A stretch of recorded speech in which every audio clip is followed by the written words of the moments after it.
Hello বাচ্চারা, আজ আমরা শুনবো লোভের ফল নামক গল্পটি। শুরু করা যাক তাহলে।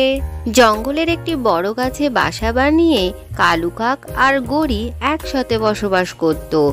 এরই মধ্যে গড়ি ছিল খুবই লোভী। কালু, তুমি তো আমাকে বিয়ে করে আনার পর থেকে কিছুই দিতে পারোনি। এই একটা ভাঙা বাসায় দীর্ঘদিন রয়েছি। যাও যাও, ভালো কিছু কাঠ জোগাড় করে আনো। এই বাসাটা ঠিক করতে হবে। আরে গড়ি, আমাদের বাসা তো একদম ঠিকই আছে।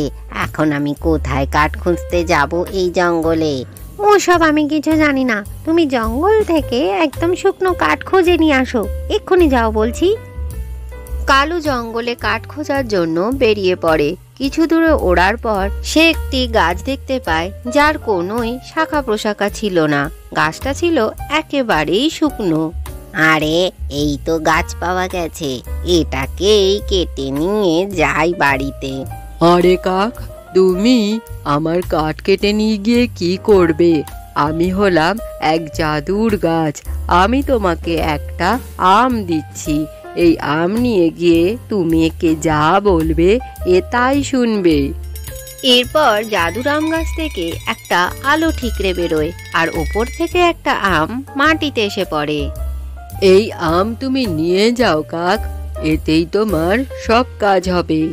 তোমাকে অনেক ধন্যবাদ গাছ, তুমি আমাকে অনেক সাহায্য করেছো। ঠিক আছে, আমি এখন চলি। এরপরে কালু আমটা নিয়ে গড়ির কাছে চলে আসে। গড়ি তখন ঘরের বাইরেই বসেছিল। আরে গড়ি, এটা একটা জাদুর আম। এর থেকে তুমি যা চাইবে এ তোমাকে তাই দেবে। এই আম নিয়ে আমরা কি করব কালু? আমরা এর ব্যবহার জানি না। তুমি যাও, গাছের থেকে গিয়ে আমাদের জন্য কিছু সোনার মুদ্রা চেয়ে আনো। ঠিক আছে গড়ি, আমি যাচ্ছি তাহলে। এরপরে কালু সেখান থেকে উঠতে উঠতে আবার জঙ্গলের মধ্যে দিয়ে যেতে যেতে সেই গাছের কাছে পৌঁছে যায়। আরে কালু, তুমি এখানে? কি ব্যাপার? আরে গাছ দাদা, আমরা ওই ফল নিয়ে কি করব? তুমি আমাকে কিছু স্বর্ণ মুদ্রা দাও। ঠিক আছে কালু, এই নাও তোমার স্বর্ণ মুদ্রা।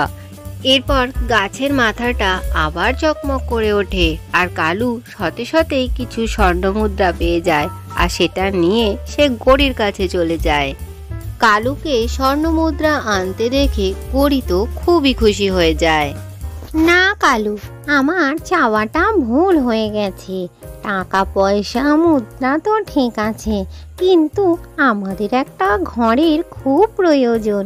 তুমি গাছকে গিয়ে বলো আমাদের জন্য যেন একটা সুন্দর ঘর বানিয়ে দেয়। না গড়ি, বারবার কাছের থেকে চাওয়া আমাদের ঠিক হচ্ছে না। এই মুদ্রা দিয়েই তো আমরা আমাদের বাসা ঠিক করিয়ে নিতে পারবো। তোমাকে যা বলা হচ্ছে তুমি তাই করো, নইলে আজকে তোমার খাবার জুটবে না বাড়িতে। কালু আর কোনো কথাই চিন্তা ভাবনা না করে আবার গাছের কাছে যেতে লাগলো, আর মনে মনে ভাবতে লাগলো এই গড়িকে কোনোভাবেই যেন খুশি করা যায় না। গাছ, গড়ি বলেছে মুদ্রা তো ঠিক আছে, কিন্তু তুমি আমাদের একটা বাড়ি বানিয়ে দাও যেখানে আমরা থাকতে পারি। গাছের মাথাটা আবার চমকিয়ে ওঠে, আর গাছ বলে ওঠে, যাও কাক, গিয়ে দেখবে তোমার একটা সুন্দর বাড়ি হয়ে গেছে। কাক তখন গিয়ে দেখে সত্যি তাদের একটা খুব সুন্দর কাঠের বাড়ি সেখানে রয়ে গেছে। আরে গড়ি, এবার তুমি খুশি তো? গাছ দেখো, কথা শুনে আমাদের একটা ঘরও বানিয়ে দিয়েছে, আর এটা কত সুন্দরও হয়েছে। তুমি কিছুই জানো না কালু। এই দেখো, আমাদের জন্য একটা কাঠের ঘর বানিয়ে দিয়েছে। তুমি ওকে গিয়ে বলো একটা সোনার বাড়ি বানিয়ে দিতে, আর বাড়ির মধ্যে যা থাকবে সবকিছুই যেন সোনার হয়ে যায়। এরপরে কালু কাক উড়তে উড়তে গাছের কাছে গিয়ে সেই জিনিসটাই চায় যেটা গড়ি তাকে বলেছিল। গাছের মাথাটা আবার চমক দিয়ে ওঠে, আর গাছ বলে, ঠিক আছে কালু কাক, এই নাও, তুমি যা চাইলে তাই হবে। তুমি গিয়ে দেখো তোমার বাড়ি সমেত বাড়ির ভেতরে যা কিছু আছে সব কিছুই সোনার হয়ে গেছে। কালু এবার সেই জায়গায় গিয়ে দেখে সেখানে একটি সোনার বাড়ি রয়েছে, কিন্তু সেখানে গড়ি নেই। সে ভেতরে গিয়ে দেখে গড়িও সেখানে সোনার হয়ে গেছে। গড়ি, এ কি হলো তোমার? তুমি চেয়েছিলে বাড়ি সমেত বাড়িতে যা কিছু আছে সবকিছুই যেন সোনার হয়ে যায়, তাই তুমিও সোনার হয়ে গেছো। এবার কি হবে? আমি তোমাকে কি করে ফিরে পাবো?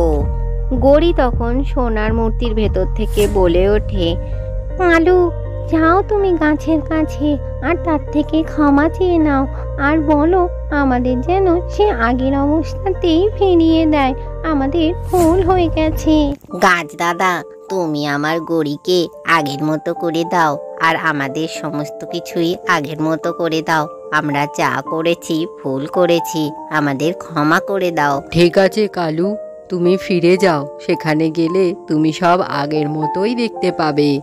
কালু ফিরে গিয়ে দেখে তাদের বাসাটা আগে যেমন ছিল সেরকম অবস্থাতেই চলে এসেছে আর গড়িও আগের মতনই হয়ে গেছে।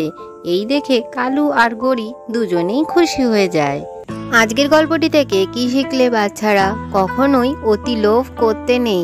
ভিডিওটি ভালো লাগলে চ্যানেলটিকে লাইক ও শেয়ার করে সাবস্ক্রাইব করে দিও।